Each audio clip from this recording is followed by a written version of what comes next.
Welcome, everyone, to another episode of What Exit Jersey Stories. I'm your host, Nick Franco. With me normally is Pete Riario, but he's off this week. But today I'm honored to actually have our two guests. They are Senseis David Senek and Sensei Mason Senek of Maywood Karate here in Maywood, New Jersey. Welcome. Well, thanks for having us. Yep. Thank you, Nick. Appreciate it. And why it's also like an honor for me because these are my senseis. These are the men that have taught me. Actually, I've been doing karate since I think it was 2001, Sensei. I think So. Yes. Yeah. So I was a little on and off, but I'm definitely back on now. Yeah. But now, well, in our style, you Sensei Dave, you are an eighth degree black belt. That is correct. Yes. And Sensei Mace, you are seventh degree black belt. Yes. Yep. Seventh degree. Yep. Now, how many years for both of you have you been training? I'll let my dad go first. He's older. Well, I started in 1973, so I don't know what that comes to 40 something years. Or so yeah, I started in 1973, and I trained with my first sensei, whose name was Bob Hurton, who actually just passed away a few months ago. And 1988, with my twin brother and my younger brother, we opened up the dojo. And we've been in Maywood for the last almost 35 years. And that's, so I guess you would say 40 something years, 45 years, something. I don't know. My arithmetic is not great, but it's okay. it's more than half my life, which is I was 26 then. I'm 74 now. Got it. And Sensei Mace, Yep. and how long have you been training? Well, for me, I started when I was 5. My dad took me to my first lesson, and I'll be turning 40. I can't believe in a couple weeks or whatever, it's a few weeks already. What is July 10th? So not there yet. So almost about 35 years been doing martial arts, and yeah, it's been a long journey. Sensei Dave, I have to ask you, what about Maywood that it's like, okay, for starting a dojo, let's bring it to Maywood? Well, it's kind of not that inspiring a story. It's just I worked in Hackensack. I'm an optician, and I worked at an ophthalmologist's office in Hackensack. And every weekend I would take a trip with my wife and ride around looking for what we would consider a good location in the whole northeast area. And I went to try to find something for lunch one day, and I discovered the town of Maywood just because I'm working nearby there. And I said, "Oh, it's a nice little town." Mm-hmm. And it turned out there was a suitable space that was able to get us started there in Maywood. And we started there, and a tiny little place was 400 square feet. Wow. And we've been there this is our 4th location on the same street in Maywood since 1988. Excellent. And it was just a perfect little town for what we wanted. The parking was accessible. There weren't a lot of franchises on the main street there. Every business was kind of a sole proprietor type of thing, and it really suited us very well. And the people there were just perfect. They were very nice, very diverse, and very and just exactly what we were looking for in terms of our student body. So that's why we decided to give it a shot there in Maywood and see what happened. Again, that was 35 years ago. Excellent. Yeah. And for those not familiar with Maywood, it's in Bergen County, next to Hackensack, Paramus, Rochelle Park, and it's less than 2 square miles, I believe, the whole town, and has less than 10,000 residents. Yeah. It's everything neighboring. Like you said, everything is packed in there in like the heart of Bergen County, basically.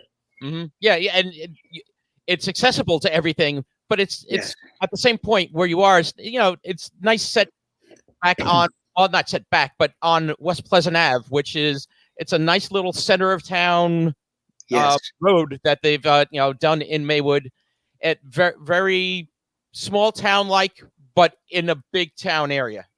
Yeah, the way they set up the parking, it's almost like an idyllic setting. It just reminds you of a small country town. Except the parking is quite convenient, even though it's been getting a little more crowded lately as things have been coming back to life.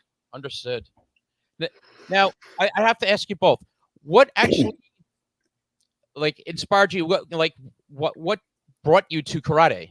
What was there an event? Was it just you were watching, watching a movie? What was it that inspired you to, I need to learn karate?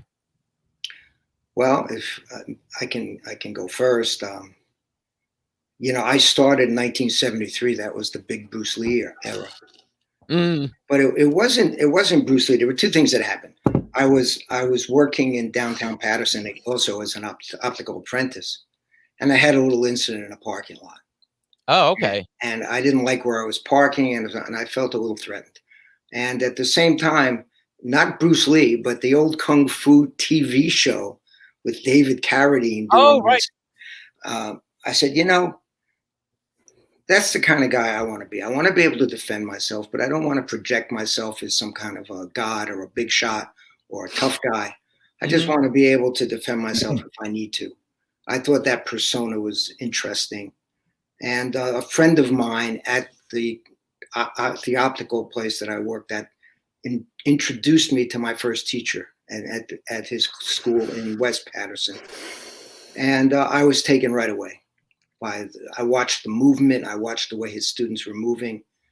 And I said, wow, I wish I could do that. And I think that's what sparked my interest. Excellent.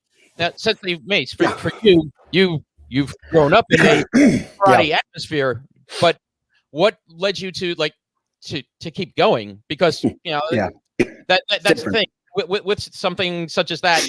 You could be, it's like, oh, okay, I want to continue this, but at the same point, you could have said, this isn't for me after a while. Yep. What's kept you at karate all these years? It's probably a long answer. I'll try to shorten it. I mean, basically, I started when I was 5. I didn't know what I was getting myself into. Like a lot of kids don't. I knew my dad did it. So I remember how I started off. I was very scared. I had some instructors that they intimidated me. It was a different time back then too.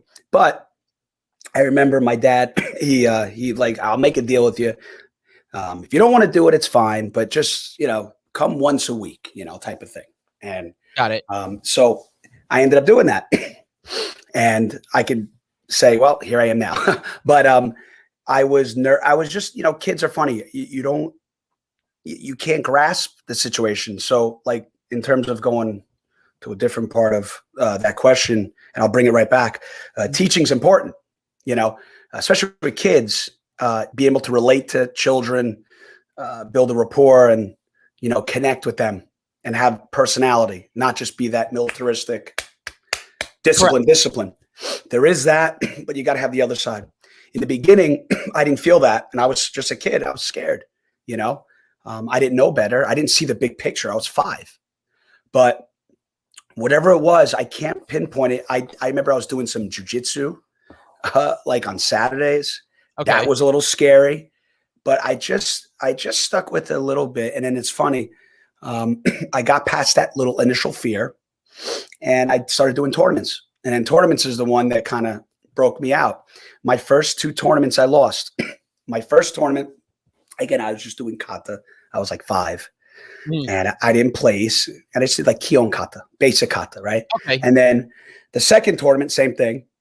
And I got I ended up like 4th. And my first teacher, my dad's first teacher, Sensei Hirden, I remember him putting his arm around my shoulder. And there was that, we talked that human connection. Right. And he goes, I'm so proud of you. Gave me a 4th place trophy. I remember going home that day and I said to my mother, for some reason, I don't know why she wasn't at that tournament that day, but I remember she was home and she asked me, how'd I do? And I said, well, I did good. You know, Kiyoshi gave me a trophy, but I didn't really earn it. I didn't win. He said I did much better. And she was, you know, encouraging me like any other mother would. Mm-hmm. The very next tournament, when I was a blue belt, that was 1988. At that point, I did Nahanchi Showdown. Okay. I remember going down the elevator with my dad, and I'm like, I'm popping the techniques, you know, and I'm in the elevator, like getting ready. It's like, Dad, I don't know why I keep losing. He's like this, you know, I am. He's like, just do your best. You'll be fine. Just go. You'll be okay. I won first place. And I was like, whoa. It's like my hard work paid off. And I was about 7 or so at that time. And there was a grand championship where all the first place winners, kids from like 5 to 14, were in one division. I ended up winning that. Wow. And it was a pretty big thing. That's the big trophy we have in the dojo in the front window. Mm-hmm. And it's just more of a symbol for me. And I remind our kids that moment, what it was for me. So for me, as a kid, I kind of grew up, you know, with a lot of like in the beginning like this. And then once I had that just a little bit of positive encouragement, and like I said, that reward where I felt it wasn't like somebody gave it to me, but I actually earned something. I worked hard. I practiced my katas. I did what I had to do. And I won this big trophy. And from that gave me all the confidence in the world. And that's what set me like, all right, karate's my thing. Mm-hmm. And I played a lot of sports. I love sports, basketball, soccer, and all this stuff. But I was like, no, this is my thing. And honestly, it was that moment that I was like, all right, this is it.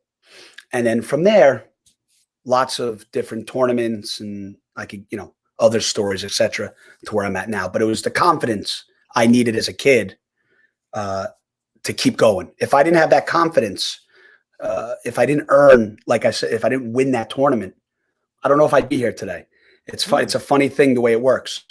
That as a kid really boosted my confidence and boosted my enthusiasm for karate. Like, I want more. I want more. And that's what did it for me. And then as I matured, I realized what karate also was doing for me, other than just, you know, medals and trophies. So, but at a young age, like you said, it's a fine thing we do with our kids, is you got to keep them involved enough so they can mature enough to see the big picture, what we're trying to give them, you know? Excellent.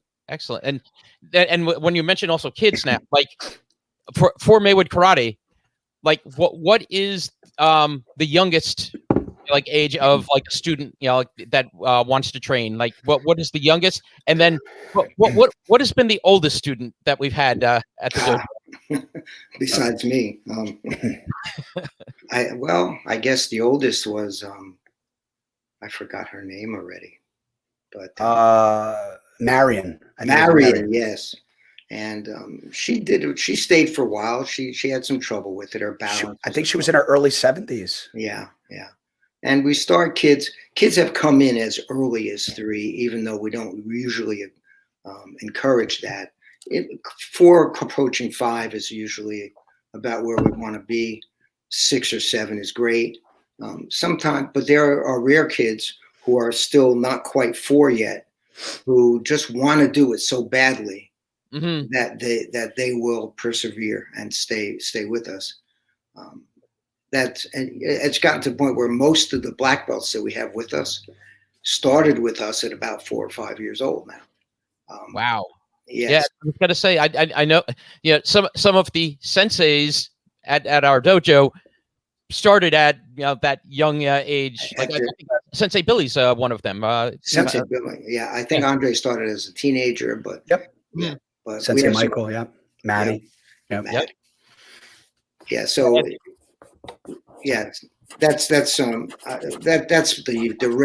age range that we have students, but you know, when I first went into that first dojo and when I first saw a karate class for the first time at my first teacher, Bob Hurton's school, Kyoshi Hurton, it was jam-packed with 18 to 35s. Okay. And they were just, the kids karate was in its infancy at that point. It was basically for adults. And now it's a bit different.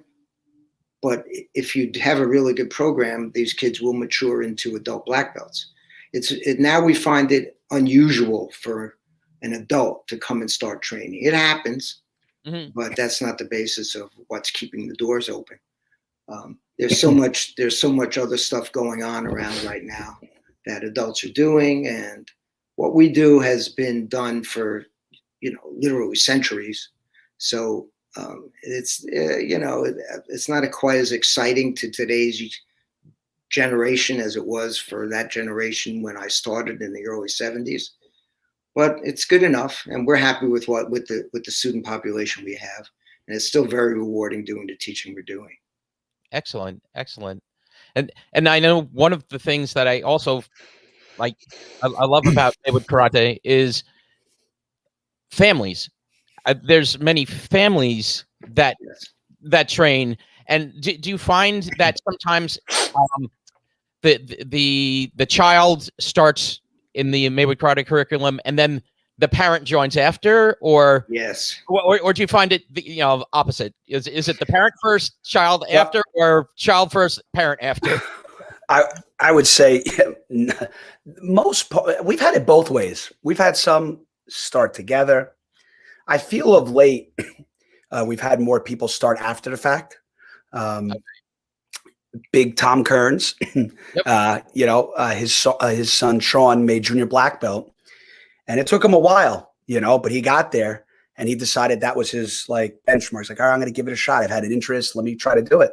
So, but we bust on him and say, Tom, if you would have started right away with Sean, you would have tested maybe with him, but it's a funny thing like that. And a lot of times, like you said, we have the families that start, right, friends. Yeah. We see a lot of the adults kind of sometimes stick with it a little longer when the kids start to grow older, high school, college, and the kids, then they start, kind of forming their own lives. And sometimes they stick with it. Sometimes they go, and then all of a sudden the adults are still there and they're a big part of our core.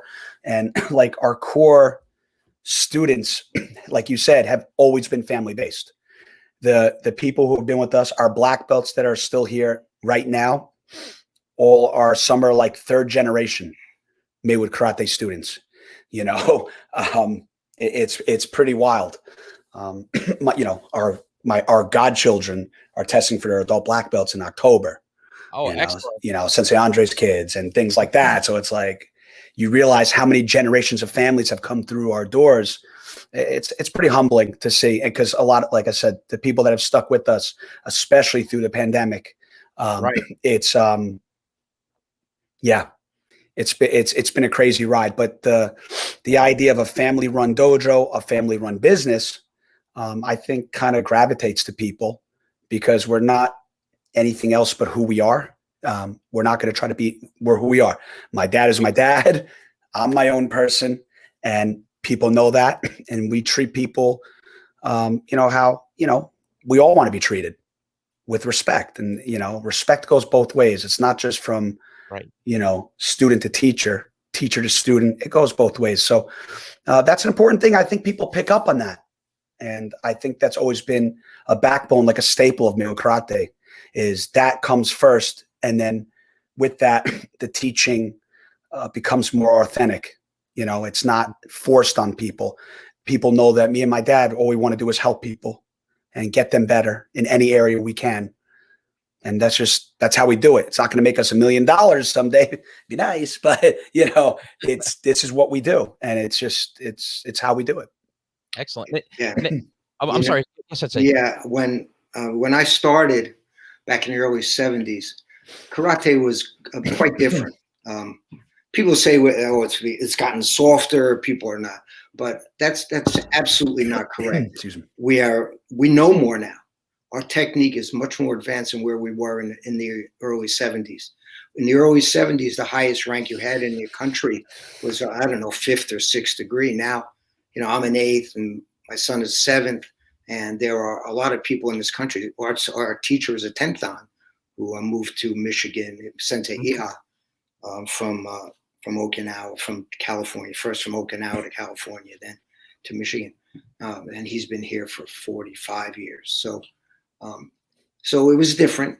And I think a lot of it got mixed up with the military bases and how military organizations work. And I witnessed abuse. Let's put it that way. Okay. I'm not talking about any particular dojo. Some of the things I've seen at tournaments. And I always vowed to myself, if I someday had my own school, I would never treat students that way. I thought like Sensei Mason just said, respect needs to go both ways. You know, a student is trying their best. You give them respect for what they're doing. You don't berate them because they can't live up to some standard you have in your mind, as if your dojo is your own little private army. You know, you have to understand that there are people who need more time, and they'll get there. The thing, and as far as being soft, we found out over the course of years that way is the better way, because I saw many, many talented students driven out of a dojo just because of the way they felt that they were being mistreated, or the way they actually were mistreated. And we just decided, and it's just our personality, that we would never be that way with our students. And that kind of perspective, I think, has given a lot to us in our dojo. And my son has, followed right in my own footsteps. He's very, he's great with the kids, but he's also fair, and discipline is important. And we found over the years that kids actually crave discipline. They're more relaxed in a disciplined environment. They're more certain about what they can do and what they can't do. That, nobody's testing them in terms of that. So yeah, sometimes we have to bring some kids into line a little bit, but in the end, they enjoy the self-disciplined atmosphere, and the self-disciplined atmosphere that we give them sometimes actually goes with them to their academic endeavors, which is what we're trying to do. We want them to be successful in life, and so far it's worked out. And it's funny you say that, Sensei Dave. I was going to ask you, like, what are some of the benefits that you would say for both child and adult of training in karate? Like, this question's for both of you. Like, what are the benefits of karate? Well, let's take this from a perspective of myself, because I'm a student like any other student. Like, you're a student, like all the people in the dojos. And I was a student, and I know what it's given me. It's given me a sense of self-confidence. It's given me a sense of self-improvement. It's given me the idea that you can always do something better if you try harder. And that lesson was kind of drilled into me as I progressed. I'll never do that. Oh, wait a minute. That was a few months ago. Now I can do it. And I think that helps you grow as a person. You enhance your perspective on what you can do and what you can't do. And we've had many, many students who have been in our programs who have become extremely successful, neurosurgeons, that kind of thing. And I think for me, I've decided to give my life to it, because it gives me a sense of valuing myself, to see that I can help other people along the same road that I went down. And I think that's, I guess that would be it in a nutshell for me. Sensei Mace? Well, kind of the same, but I would say people need to give it a chance. Let's put it that way. You don't know what you're getting yourself into. If you get into a really good dojo with that family atmosphere that you had mentioned, people who are dedicated, like Sensei said, that we're giving our lives to, right? And what can come of it? One of the biggest things I could say for me, and again, no way I would have known when I was 5, 7, or whatever, is my friendships, the camaraderie. Very important. I don't know, where I'd be without some of these people in my life. And I'm talking about people I met through the dojo. I have 2 best friends from school that I still are in contact with, very close to. Even though one of them I don't see as much. But other than that, it's my dojo family, and these guys are like my best friends and have been there through my thick and thin, my ups and downs. We've had some, unfortunate personal tragedies, etc. I need help with my house. I mean, these guys are here. We're at each other's houses. I'm helping this person with electric. This person's helping me with my wife's Jeep. And it's just, that's how we live. And it's that constant reinforcement of helping each other. It's what we teach. It's how, like you said, it's how we live. So we really believe in it. So that's one of the biggest things I would say. Obviously, I love the skills I've obtained as a martial artist. I'm getting closer to 40. I'm starting to feel the bumps and bruises more than I ever have of late, it seems. I don't know if that's from the pandemic and everything we did teaching in this basement down here, these concrete floors, but who knows? But the skills I've obtained, I think are pretty cool. And, just like on a simple level, like, wow, I could do that. That's pretty cool. Self-defense wise, like I am no Superman. I am no big bad, whatever you want, like I said, superhero or anything like that. I just know I can handle myself. I know I'm not perfect. I know that there's always somebody bigger and stronger than me, but I have the confidence to know if I needed to, it's within me. And that comes from my training. We train hard at the dojo, and those values have been instilled, they're there inside of me. So those are things you just don't know unless you go and do it and you commit to it. And it's hard, because you don't see that. Like we do trials for people, right? In the first 3 months. That's what we do. We do a 3-month trial because, nowadays people research everything. They're looking for deals. They're looking for schools. It's just the world we live in. Google, right? Right. So they don't know. And we try to give them a few months to kind of see and, feel what we're about. But the reality is, like, to really know what we're about, it's more than 3 months. And unfortunately, like my dad was talking about, people who are talented have gotten run out of dojos. People who would have fit in great with us, just for whatever reason, get run out because they don't see those friendships, those lifelong bonds and things like that are there for them if, like you stick with it. Time. And time. That's patience. Patience. It's a key word for everybody we use in the dojo. Kids, parents, everybody, just patience. Good things will come. And that is like everything in life. So in a nutshell like that, yeah, I think that's a big thing for me, other than like I could echo everything my dad said. But I think the camaraderie and friendship stuff, you would never know unless you stick with it. You bond through the training with each other, tough training, hard training. And then when you're done, it's like, you shake hands, hug each other, and it's like, we're friends. It's that type of feeling. You can't just like pay for, you have to experience. And right. That's one of the biggest things I think for me that I wish people can get out of our karate training as well. And just so people understand also our karate, what is the style of karate that we do at Maywood Karate? Okay, what we do is a branch of Shorin-ryu karate, which is called Shorin-ryu Shidokan. It's of the 3 major schools of karate that started in Okinawa. It's one of the biggest, and it's one of the oldest. It involves very natural motion. And it's funny that we talk, my Sensei Mason, I call him Sensei Mason, he's my son. It's the way we talk to other people about each other, he mentioned the idea of friendship. And our teacher, who we met in, I guess, 1996. No, didn't we know him in 1990? Yes. I'm thinking, yes, when we first officially started. Yeah. Yep. Yeah. And his motto is friendship, cooperation, and learning.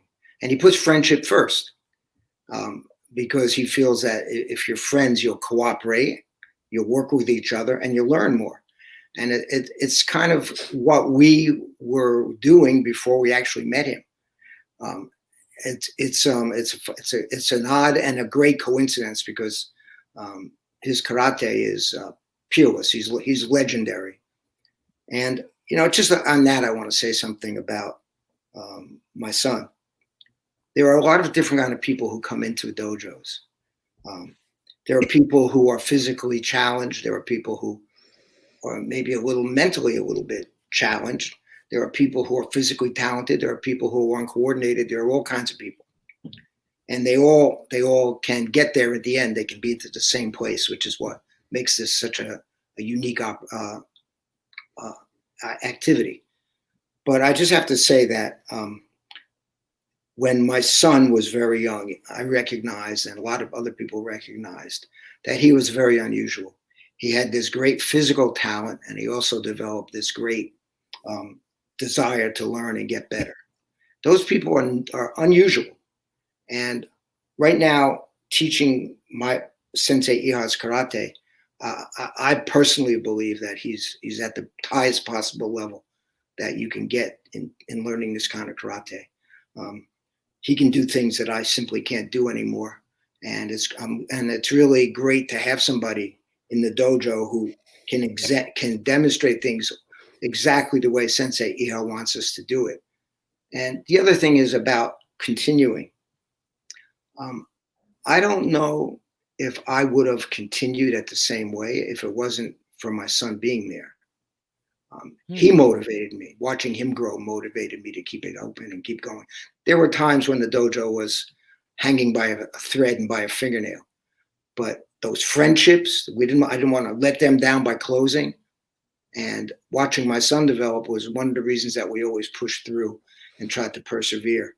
And his business acumen is it's much more advanced than mine was. So he's helped take us to a whole different level now. And I just had to say that because you asked what kept me going. Part of what kept me going was watching him develop and not only as a student, but as a teacher. Excellent. Thank you, Sensei. Oh, you're welcome. I have to know that, like, when you were training, was it always in your mind that you wanted to open your own school, like, and like eventually have like Sensei Mason, like be one of the instructors, and and again your brother Mike, Sensei Mike, was that in your mind like early that I'd love to do this, or like at what point did that come about? Well, to honestly, no. What happened was I remember being a big baseball fan and a Met fan, which is kind of good this year. My biggest concern about getting down to the dojo was, am I going to be able to get home in time to watch some of the Met games? And I wanted to learn enough to get to be able to defend myself. I figured, green belt, that's good enough. But something happened. I fell in love with the study, the art of karate at a very early time. And I think after that, after becoming a black belt in my teacher's school, he actually approached me and asked me if I wanted to become partners with him. Oh. Yes, but that didn't work out because there was a financial problem, I guess, in 1988. What was that? The stock market. Black Monday, the end of '87. Yeah, I remember. And he said, it's not the time to open. So he's kind of said, if you want to, you can go ahead and do it by yourself. So we did. And that we found that little place in Maywood, that little hole in the wall place that we started out in. But no, this is the last thing I ever thought of this is my, I've done different other things in my life. I was a school teacher. I was an optician. I was a systems analyst. I did a lot of different things. And through all that, it was at the dojo at the nighttime. And now I'm at the point in my life, because I'm 74, I can just do it without worrying about another job. It's actually my retirement, which I have to thank my son for, because without him, I might be pushing shopping carts someplace. So I'm very happy with the way it's all turned out. It's been a very rewarding experience to become a sensei and own my own school. I don't know how else to express it. It's it's a good feeling to feel as if you've done something and you've left a mark on the world that leaves the world a little better place when you're gone. So yeah, I would say no, I never thought of it, but I'm happy it happened. Let's put it that way. Excellent. Sensei Mace. Yep. Now, given the dojo has been around this many years, did you see yourself as like, well, at some point I'm going to be the one running the dojo. I'm going to, going to be one of the owners. Did you see this, like The way at a young age? Is this something you thought about? And also, what's kept it going? And especially as you brought it up through the pandemic, because it's amazing what you guys did to get us through the pandemic. What he did.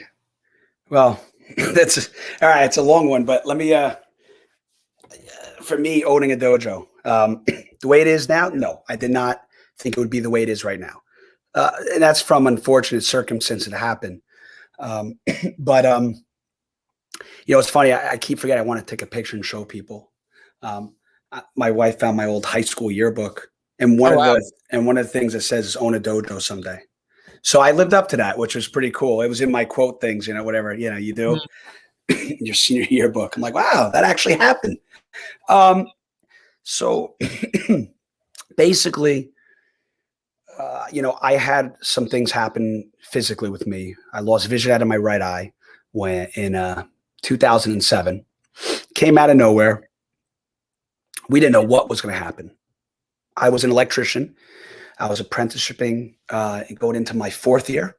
So the union was paying me very well. Money was good. We were saving up for a house where we are now. And basically that took everything in a tailspin for me. My professional career was like going here and it just stopped because we didn't know what was going on with my health. And make a long story short, for that aspect of it, I had to give it up.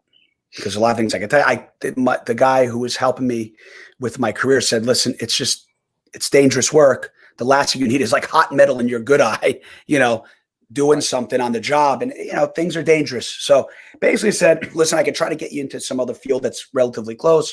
You could try to do what they call estimating. So, you're reading blueprints all day and estimating material for jobs, etc. And I'm doing it. We'll go long story short. That didn't work out. Somebody said he was going to train me.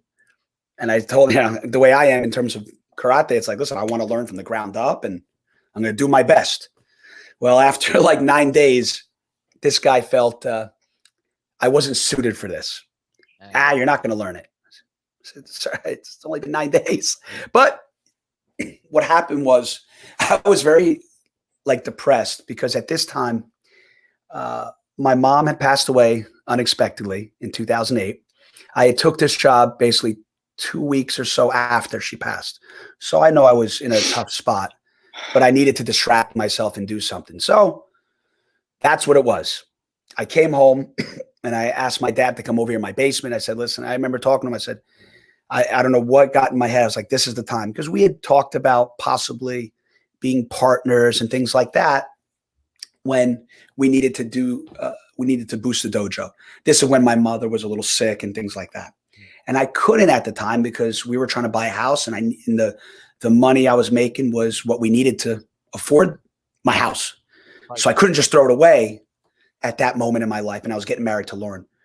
So when that happened, I came here. I said, you know what? I looked at my dad. I said, I think it's time, full time. And we had talked about it in the past. And I was like, all right, let's go for it. And I remember we sat in the dojo that one day. We're like, all right, what do we do? It's like 10 o'clock in the morning. And to run it as a full-time business was completely different than my dad will tell you that of what they did, in the past. Is they had full-time jobs and it was an afternoon type of thing and more of a passion. They weren't doing it to feed their families per se. But for me, unfortunately, with my mom's passing, and the way it worked out, it just gave us the opportunity in a sense with that and my job situation, my professional career kind of being like, in question. So let's just go for it. And it was literally on a whim, sitting down right here on this couch here where I am now. And when we look back now, that was in 2008. In 2018, we were able to buy the building next door and get to a brand new facility and, you know, the whole 9 yards. And there was a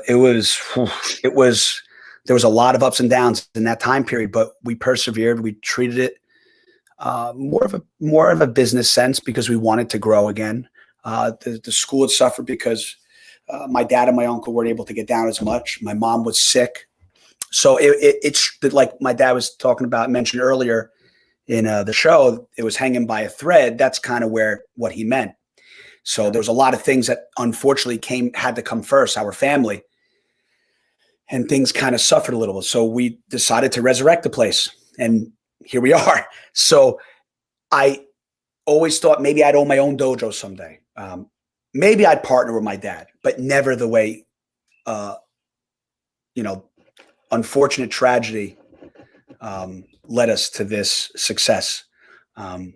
But that's really what it was. It was after my mom passed and my job situation. And it was one of those things we just said, it was, I can't explain it, Nick. It was just something that we felt we had to do. And most people, and and there's a lot of people I know close to me. Oh, you should find a part-time job somewhere. You should go do this. You should go do that. And there's a lot of people close to me, people not so close to me, that were in my ear a lot about that. And we decided not to. It was like, no, we're going to go for it full time, make this bigger than we'd ever done before. And now here we are. And it's a pretty cool thing. So no, I didn't think it would be this way.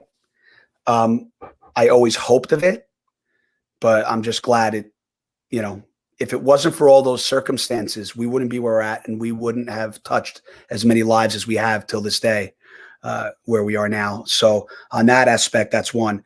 The pandemic, I really, again, I did a lot myself in terms of teaching and stuff like that.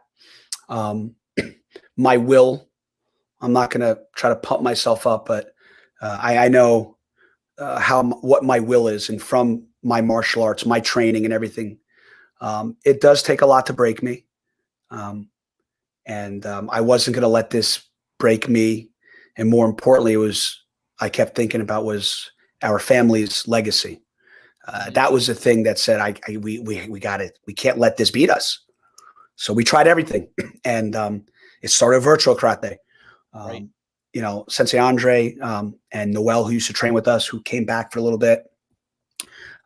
They were big people in my ear helping me with all the computer stuff. As I told you, I'm okay with computers and all this stuff. And it was new for everybody. Right. And relying on this to be the basis of everything and changing a 30+ year business model in a week was very challenging. So it was late nights, not a lot of sleep. We figured out a model to keep it going. And more importantly, the way I look at it, and I'm serious, is if it wasn't for students like you, the students who helped, with the technical aspect, our parents, our kids, and everybody believing in what we were doing, especially virtually, I credit them more than me in that sense, because if it wasn't for that support, it could have been hung up, and a lot of what our family worked for would have been gone. So there's an equal admiration and respect for our students, as I'm sure you guys have for us. We have for you guys as well. Thank you, Sensei. And so you both know,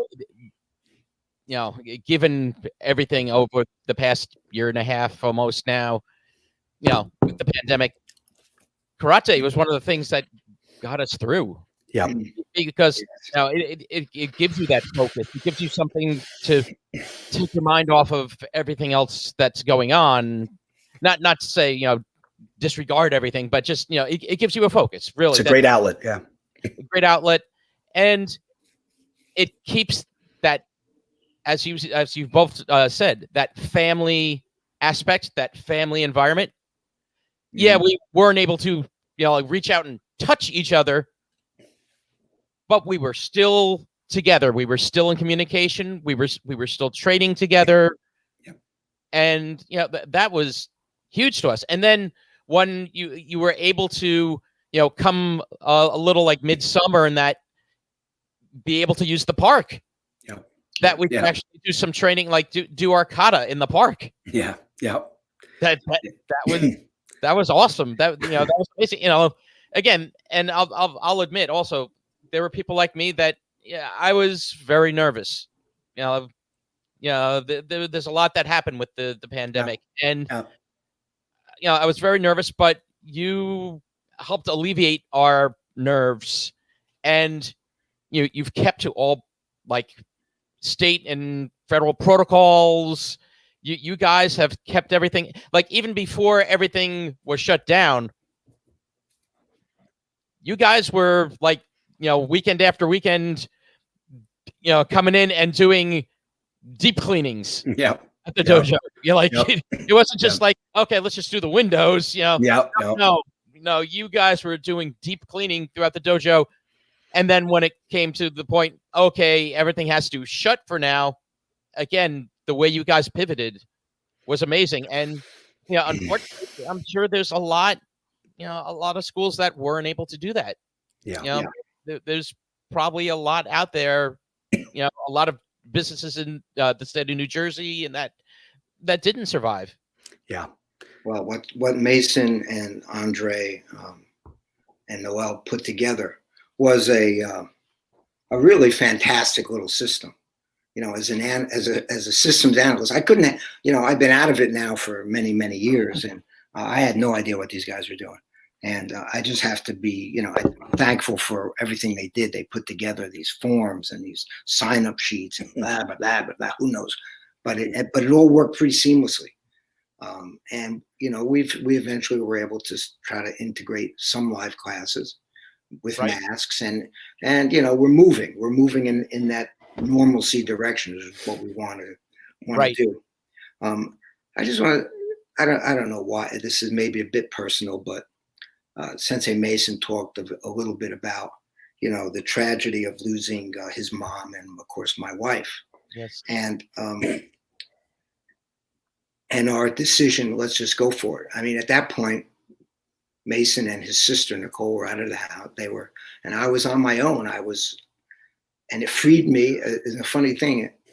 I had a priest come in when I was still working in the optical area, and he said, "You'll see something good will come of all this tragedy," because he knew I could barely function at that point. And what I remember was that these wonderful friends of ours, helped us through that period. And I was useless. I was totally useless. I didn't even want to teach. I was incapable of doing anything. And I finally went back down to the dojo, and I walked in, and everybody didn't know. You could see that people didn't know what to say, and there was this little, I still remember his name, this little child, a Japanese student, his name was Yusuke.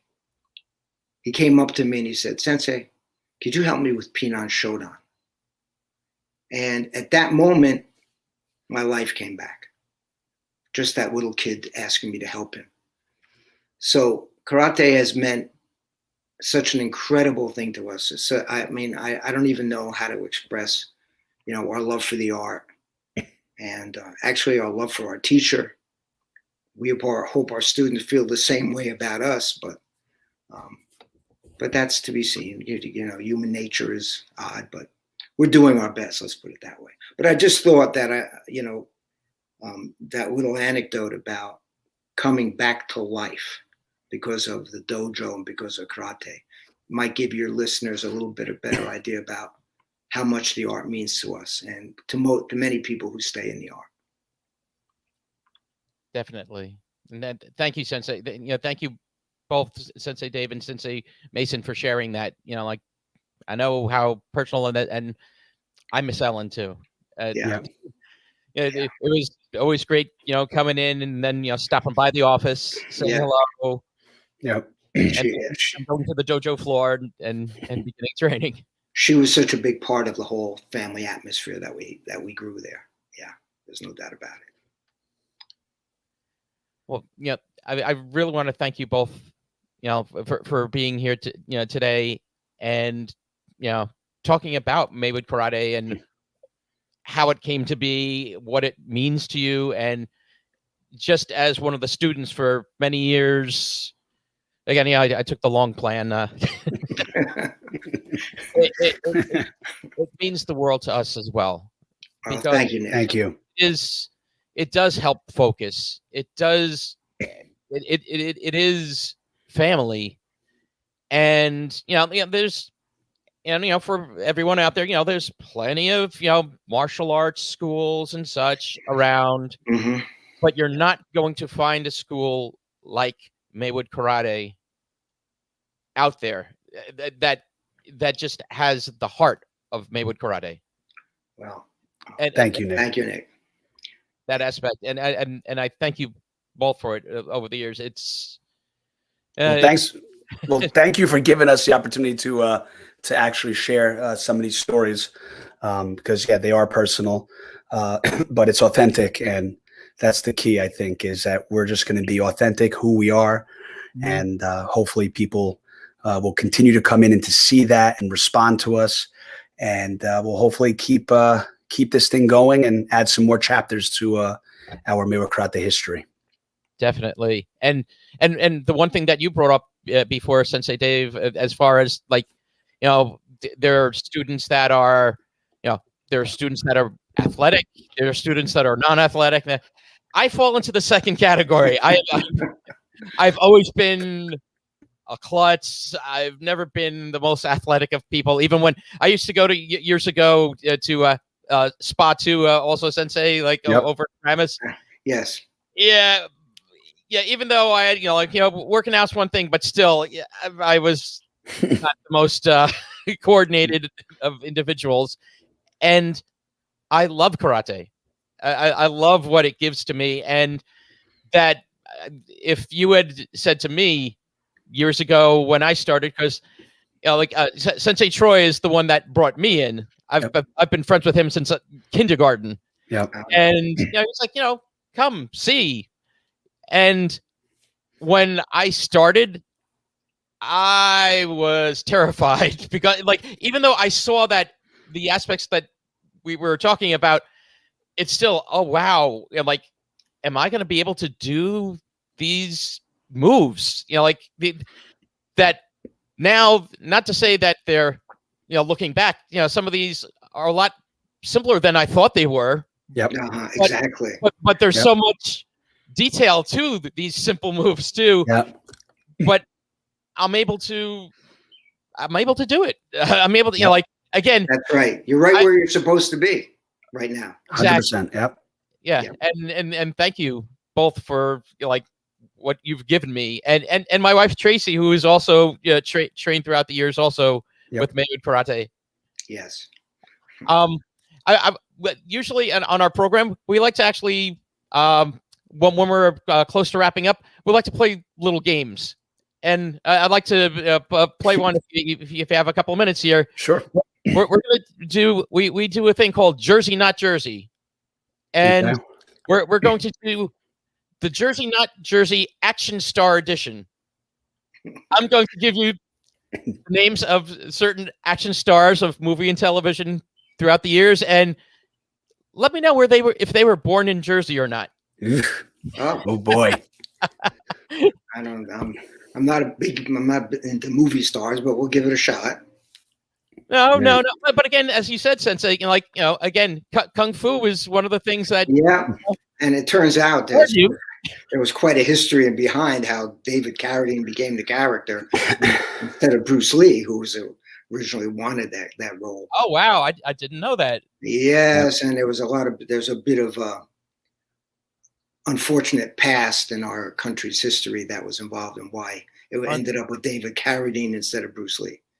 But that's many, many years ago. So, Well, I'm going to give you okay. 10 stars, and you let me know if they're actually born in the Garden State. The first action star, John Travolta. He of many action movies and musicals and. Well, he seems like a Jersey guy to me, so my guess would be yes. But I wouldn't think he's New York, but God. I don't know if the first one's a trick question already. I'm gonna go no. Okay, the answer, John Travolta, is from Englewood, New Jersey. Wow. Yeah, Englewood. Yeah, in fact, I believe his family actually had. I remember when I used to see my cousin up in Hillsdale, I used to pass Travolta Tire all the time. I'm like, I wonder if that's any relation. And this was in the days when he was one of the sweat hogs on Welcome Back, Kotter. It's like, wow. That's funny because when I was a teacher, I was a sweat hog teacher.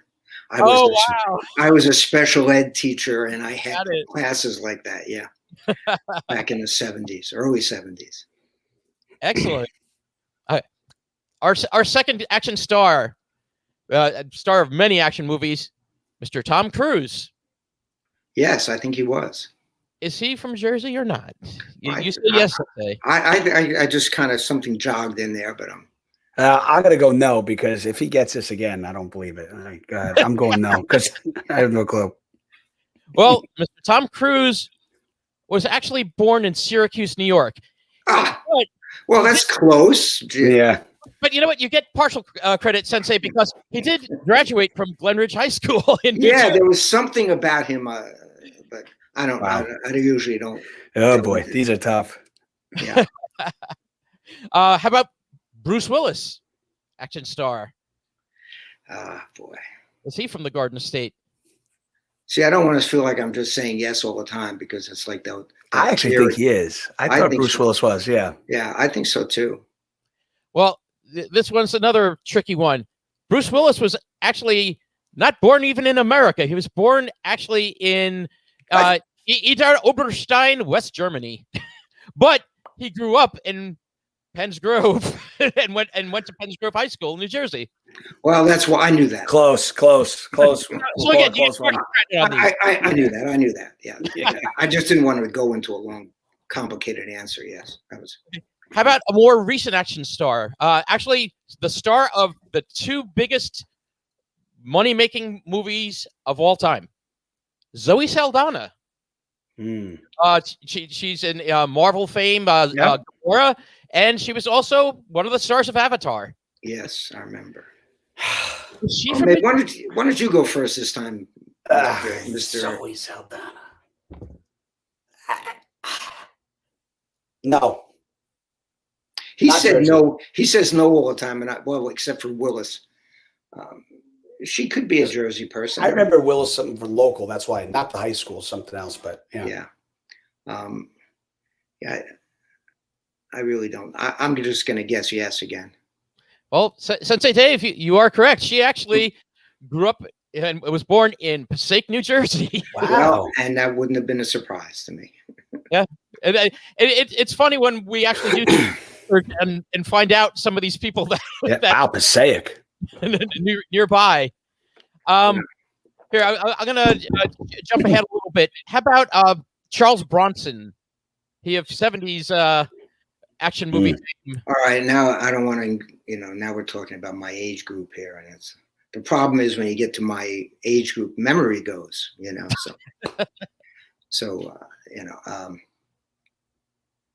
Charles Bronson. I would say no. Okay, and Sensei Mace? No. Yeah, and you are both correct. Actually, he's from Ehrenfeld, Pennsylvania.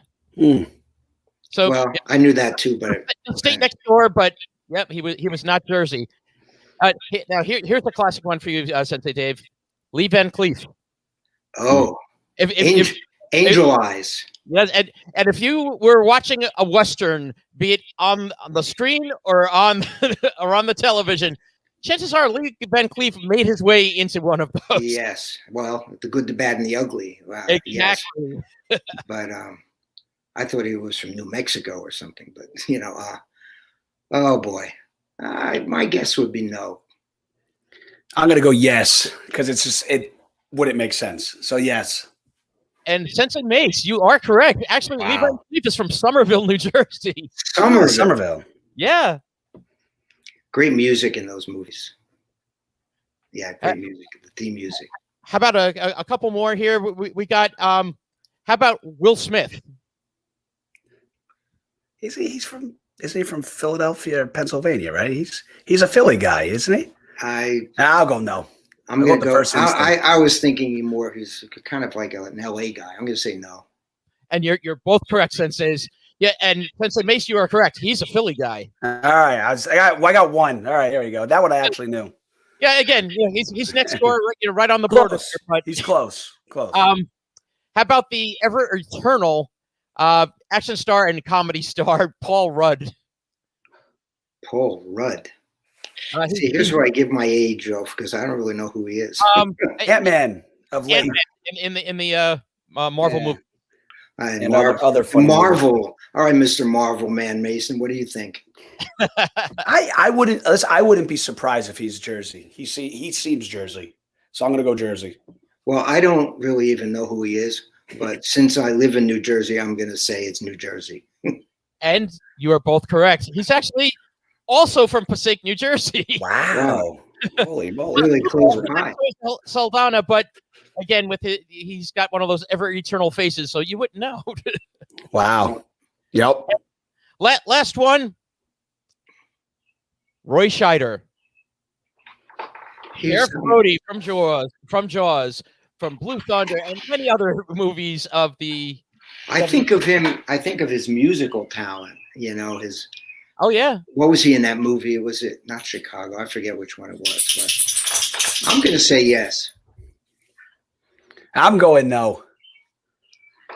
And the correct answer, Roy Scheider was not only born in Orange, New Jersey. Wow.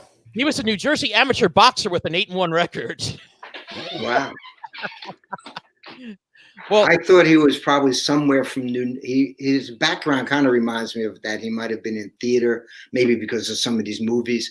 And a lot of the people who are in theater now in New York and do the amateur theater around here are from New Jersey. It seems like a great breeding ground for creative people. And I believe you're correct in saying that too, Sensei. I believe he did, he was part of theater, and like after his boxing career, he, pursued a theater career, which gave him that catapult to movie stardom. Again, thank you both for being on the pod today. If there are people out there interested in joining Maywood Karate, what is the way that they can find Maywood Karate, get in touch with you, contact? Best way is maywoodkarate.com. We have our new and improved website, courtesy of Sensei Michael Carleo's entertainment group. They did a fantastic job, but you can contact us through the website now, which is very simple and easy. And they'll receive a reply from my wife, Lauren. She'll reply back and give them a time to schedule a lesson. And it's that simple. And you had mentioned also you have some specials in that for sure. Starting students. Yeah. So anybody who comes in, we do a 3-month trial period for $199 and your uniforms included. So you get a gi, you get 3 months, no contract, and it gives you enough time to see if you like it. And then if you like it, then we can talk about what the rates are going forward on a monthly basis. But for that special, it gives you a good amount of time to see if you like martial arts. 3 months is a fair trial period to give it a good shot. Excellent. And our monthly rates are probably too low for our own good. So if people start to try to compare, we give a lot of value for what we do. Definitely. Believe me, the value is more than what you are charging. A lot more. Thank you. Well, thank you, Nick. No, thank you. And for What Exit Jersey Stories, I've been Nick Franco. And my guests today were David Senek. Mason Senek. Thank you very much for listening. Thank Yes. you. And It was fun. It Sensei. was fun. I really enjoyed it. Thank you so much, Nick. Thank you. Take care, everyone. Bye. Bye-bye.